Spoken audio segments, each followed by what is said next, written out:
Je voulais parler d'un sujet aujourd'hui par rapport à l'infidélité dans un couple. Dis-moi. Est-ce qu'il faudrait pardonner ou pas? Est-ce que pour toi un homme et une femme c'est exactement la même chose ou bien on est différents? Il y a des différences, forcément. Ok, dans ce cas-là, c'est super intéressant. On va en parler des différences parce que peut-être que ça peut justifier quelque chose. Une femme, est-ce que tu es d'accord avec moi sur le fait que tu ne peux pas coucher avec un homme que tu n'aimes pas? Si tu détestes un homme demain, d'accord, donc tu peux regarder un homme, tu le détestes, t'aimes pas son comportement. T'aimes pas son comportement. Est-ce que tu peux coucher avec lui? Ben non, ça dégoûte. Je vais t'apprendre une chose. Déjà, on va se différencier à ce niveau-là. Un homme peut très bien coucher avec une femme qu'il n'aime pas. Je l'aime pas, cette connasse. En plus de ça, je l'ai niqué pour la peine. Un homme peut très bien coucher avec une femme qu'il n'aime pas. Donc, écoute bien. Dans l'acte, on va parler juste de l'acte. Même si, bien entendu, scientifiquement, il est prouvé déjà que les femmes sont beaucoup plus émotives que les hommes. Déjà, ce qui pourrait justifier. Pourquoi? Mais, mettons ça de côté. Allons encore plus en profondeur. Dans l'acte, tu es dominé ou tu es le dominant? Question toute simple. Dominé, ça dépend. Exact. Ça dépend. Généralement, c'est nous qui rentrons. Même si tu es au-dessus, on rentre quand même. C'est toi qui prends. Il y a plusieurs contextes. Non, oui, mais attends, tu vas pas m'inventer des hommes qui prennent des doigts dans les fesses. Non, mais non, attends, non. S'il vous plaît, parlons de gens... Non, on n'est pas chez LGBT ici, s'il vous plaît. Non. À chaque fois, on va me sortir le truc, s'il vous plaît. LGBT, c'est pas ici. Voilà. Ici, on est hétéro. C'est pas pour vous offenser LGBT, mais c'est pas pour vous ici. Ok, là, on parle de cas... Non, le déni, c'est incroyable. S'il te plaît, ne nous donne pas des exemples farfelus. Oui, il y a des hommes qui prennent des doigts je ne sais où, mais c'est pas nous. Ok, merci. Donc, dans l'acte, on est... Je parlais pour moi, par exemple, je suis celui qui domine. On est bien d'accord. Toi, tu es la dominée. Déjà, rien qu'en termes de psychologie, ça fait toute la différence. Un homme peut très bien coucher avec une femme qu'il n'aime pas parce que l'homme domine et la femme se fait dominer. Tu n'accepteras jamais d'être dominé par un homme que tu n'aimes pas. Tu n'accepteras jamais. Si tu le détestes, si tu ne l'aimes pas, tu n'accepteras jamais qu'il te domine. Parce que ça peut être, comment dire, irrespectueux à tes yeux.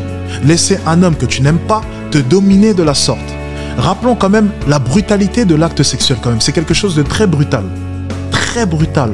Un homme va te dominer quand même. C'est quelque chose qui n'est pas du tout insignifiant. Donc à partir de là, à partir de là déjà, tu as l'explication pourquoi est-ce qu'on ne peut même pas comparer un homme et une femme. Parce que rien que dans le processus même, ok, de l'acte, ça n'a rien à voir. L'homme fait ça et la femme reçoit. Déjà ces deux choses-là, ça t'explique, mais complètement, pourquoi est-ce qu'on ne peut même pas comparer un homme et une femme. Un homme peut très bien demain, je te jure, je peux t'aimer de tout mon cœur. Tu peux être pour moi la plus belle femme du monde. Sarah, je t'aime comme pas possible. Je te jure, je peux aimer les enfants que je t'ai fait. Je peux aimer chacune des parties de ton corps. Je peux t'aimer au plus profond de mon être. Je te jure que je peux aller coucher avec la bitch du con. Tout en t'aimant. Mais pourquoi c'est par rapport à une lassitude? Tout en t'aimant. Je comprends pas. Et t'arriverais à me regarder dans les yeux en sachant que tu m'as déjà trompé? Je t'aime. Je t'aime. Je t'aime. Tu es ma femme. Ça n'a rien à voir. Elle, c'est pas ma femme. Ça n'a rien à voir. Toi, je t'aime. Pas elle. Et aussi, on peut pousser la chose un peu plus loin. Excuse-moi. Et aussi, on peut pousser l'affaire un peu plus loin. Si on prend du point de vue du regard de la société.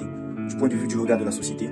Que ce soit maintenant, que ce soit avant, ça a toujours été comme ça. Un homme qui réussit à se faire plusieurs meufs, c'est quelqu'un, voilà, c'est quelqu'un qu'on adulte, que ce soit du côté des hommes, que ce soit du côté des femmes. Parce qu'il y a des femmes comme ça, il peut se dire, l'homme s'il a réussi à coucher avec plusieurs filles comme ça, c'est qu'il a un petit truc, tu vois. Mais une fille qui couche avec plusieurs hommes, déjà ça n'a rien d'extra parce que, on va prendre juste un exemple. Si une fille se met au milieu de la route et dit, je veux coucher avec quelqu'un, autant pour moi, 50 hommes minimum vont venir vers elle. Si un homme il va au milieu de la route et dit, je veux coucher avec une fille, frère, c'est la police, on va à la limite le prendre pour un fou. Donc du coup, même du point de vue de la société, c'est pas ça en fait, c'est pas ça. Il n'y a pas à, je sais pas, il n'y a même pas à comparer, c'est quelque chose qu'il n'y a pas à comparer. Et voilà, c'est la vie, c'est la vérité que certaines femmes, certaines personnes, certaines femmes en l'occurrence, refusent d'admettre, voilà, mais c'est comme ça. Une fille qui couche avec plusieurs hommes est mal vue, même à l'approche de son mariage, par la belle famille, elle est mal vue. Ou par, je sais pas, même par les amis du conjoint, elle est mal vue. Pourtant, pour un homme, ça n'a pas vraiment grande importance.